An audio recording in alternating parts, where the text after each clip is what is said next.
जय श्री कृष्णा।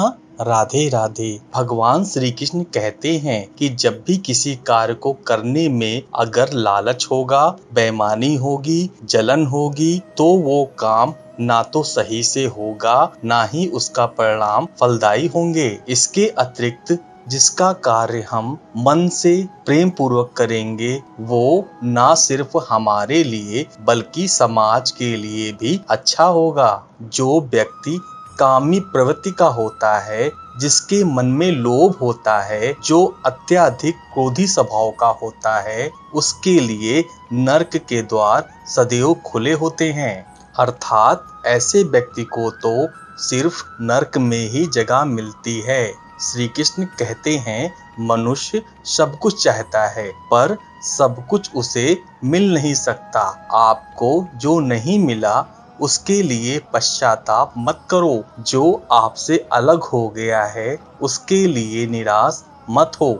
मैं सभी प्राणियों का आदि, मध्य और अंत भी हूँ। हर व्यक्ति श्री कृष्ण से जुड़ा है और श्री कृष्ण हर व्यक्ति से जुड़े हैं। वही हमारे आदि, मध्य और अंत हैं। ठंडी या गर्मी, सुख या दर्द का अनुभव करें। यह अनुभव क्षणभंगुर है। वो आते हैं और चले जाते हैं। उन्हें ध्यान पूर्वक सहन करें। समय एक जैसा नहीं रहता। आज दुख है तो कल सुख भी आएगा और सुख के बाद दुख का भी आना स्वाभाविक है। आपको पूरे धैर्य और श्री कृष्ण पर विश्वास के साथ अपना जीवन निर्वाह करना चाहिए। सत्य कभी नष्ट नहीं हो सकता। अच्छा करने से नहीं डरना चाहिए। लोग अक्सर सच कहने से बचते हैं या डरते हैं, पर सत्य कभी छुप नहीं सकता, ना ही कभी मिट सकता है।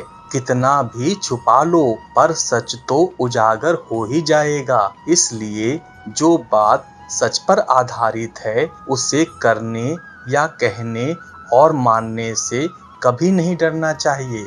जो हुआ अच्छा हुआ, जो होता है अच्छे के लिए होता है। कभी कभी विपरीत परिस्थितियां हमारे वर्तमान स्थिति को अच्छा करने के लिए आती हैं। मन चंचल होता है, इधर उधर भागता है और किसी भी कार्य की एकाग्रता का दुश्मन है। लेकिन यदि वह व्यक्ति के वश में हो जाए तो इससे अच्छा कोई मित्र नहीं। मन को एकाग्र करना जरूरी है, बस थोड़े से प्रयास और अभ्यास की जरूरत है। श्री कृष्ण कहते हैं, मेरे लिए ना कोई घृणित है, ना कोई प्रिय है, ना कोई निर्धन है, ना कोई धनी है। बस जो भक्ति भाव के साथ मुझे याद करता है, मैं उनका हूँ और वह मेरे हैं। भगवान को बस प्रेम भक्ति की भूख है। जो भी उनकी भक्ति में लीन होता है, जो भी प्रेम से उन्हें याद करता है, वो सदैव उसका कल्याण करते हैं। जब भी आप कोई बुरा कार्य करते हैं या अच्छा कार्य करते हैं, आपको लगता है कि कोई देख नहीं रहा है, तो यहाँ श्री कृष्ण कहते हैं कि जो तुम कार्य कर रहे हो उस पर मेरी दृष्टि सदैव तुम पर है। हमारी सफलता और असफलता इस बात पर निर्भर करती है कि हम खुद पर कितना विश्वास करते हैं। व्यक्ति जो चाहे बन सकता है यदि पूरे विश्वास के साथ अपने लक्ष्य पर लगातार चलता है। जिस इंसान के चारों तरफ नकारात्मक लोग रहते हैं, उस इंसान का मंजिल से भटक जाना तय है। कहते हैं, मन के हारे हार है और मन के जीते जीत होती है। जिस प्रकार सकारात्मक विचारों से सफलता मिलती है, उसी प्रकार नकारात्मक विचार असफलता के मार्ग की ओर अग्रसर करते हैं। क्योंकि जैसा हम सोचते हैं वैसा ही हम बनते हैं और अपने विचारों के माध्यम से ही हमें नकारात्मक और सकारात्मक परिणाम मिलते हैं। अपने अनिवार्य कर्तव्य का पालन करें, क्योंकि क्रिया वास्तव में निष्क्रियता से बेहतर है। मनुष्य ही एक ऐसा प्राणी है जो कर्म करता है, इसलिए कर्म करना पड़ता है। समय हमेशा चलता रहता है, कभी रुकता नहीं है। यदि आज आपका बुरा समय है तो कल अच्छा आएगा, इसलिए आप बिना किसी स्वार्थ के सिर्फ कर्म कीजिए। फल समय खुद देगा। ना तो समय रुकता है, ना ही एक जैसा रहता है। ये हमेशा बदलता है। सुख के बाद दुख, दुख के बाद सुख का आना अनिवार्य है। इस पर हमारा कोई वश नहीं है, लेकिन कर्म पर हमारा वश जरूर है। इसलिए सिर्फ कर्म कीजिए, वो भी बिना चिंता के। समय आने पर फल जरूर मिलेगा। जो अज्ञानी व्यक्ति होता है वो ये गलत फहमी पा लेता है कि सभी कार्य मेरे द्वारा किए जा रहे हैं। उसमें अहंकार घर कर लेता है, परंतु इस सृष्टि में जो भी हो रहा है वो तो प्रकृति द्वारा किया जा रहा है। अज्ञानता के कारण व्यक्ति में जो अहंकार जन्म लेता है तो उसका पतन निश्चित है।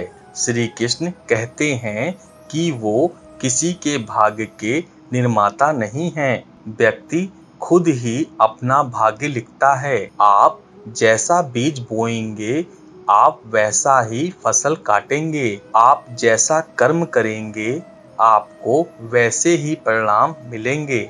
यदि विद्यार्थी मन लगाकर पढ़ाई करेंगे तो परीक्षा में सफल होंगे।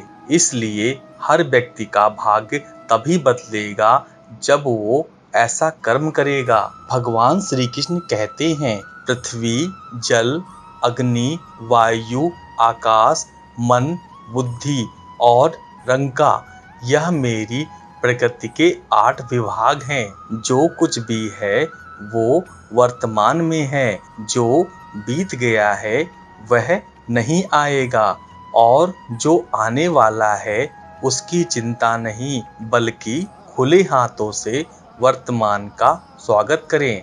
श्री कृष्ण कहते हैं, मन उन लोगों के लिए दुश्मन की तरह काम करता है जो इसे नियंत्रित नहीं करते हैं, और जिसने अपने मन को जीत लिया है उसके लिए मन सबसे अच्छा मित्र है। क्रोध में इंसान भ्रमित हो जाता है और बुद्धि व्यग्र हो जाती है, और अपने गलत फैसले के चलते उसका पतन शुरू हो जाता है। खुशी मन की वो अवस्था है जिसका बाहरी दुनिया से कोई लेना देना नहीं है। कोई भी व्यक्ति जो अच्छा काम करता है उसका कभी भी बुरा अंत नहीं होगा, चाहे यहाँ या आने वाले संसार में। श्री कृष्ण कहते हैं, तुम अपने आप को मुझे अर्पित करो, यही सबसे उत्तम सहारा है। जो इस सहारे को जानता है वह भय, चिंता, शोक से सर्वदा मुक्त रहता है। इच्छाओं में कमी ही सुख की कुंजी है। उम्मीद ही आपके रिश्ते को कमजोर बनाती है। उम्मीद का जन्म आपके मन में ही होता है। नम्रता, मौन, संयम और पवित्रता ये मन के अनुशासन हैं, जिसे तुम अपना समझकर मगन हो रहे हो। बस यही प्रसन्नता तुम्हारे दुखों का कारण है। श्री कृष्ण कहते हैं, कर्म मुझसे नहीं चिपके रहते हैं, क्योंकि मैं उनके परिणामों से जुड़ा नहीं हूँ। जो लोग इसे समझते हैं, उसका अभ्यास करते हैं, वह स्वतंत्रता और खुशी से रहते हैं। मेरा तेरा छोटा बड़ा अपना पराया मन से मिटा दो, फिर सब तुम्हारे और तुम सबके हो। आप अकेले आए हो, अकेले ही जाना है, इसलिए खुद पर भरोसा रखो। दोस्तों, यह वीडियो यहीं पर समाप्त होता है। मैं आशा करता हूँ कि आपको यह वीडियो बहुत पसंद आई होगी। मिलते हैं एक नए वीडियो में, तब तक अपना ख्याल रखिएगा। जय श्री कृष्णा, जय श्री कृष्णा, जय श्री कृष्णा।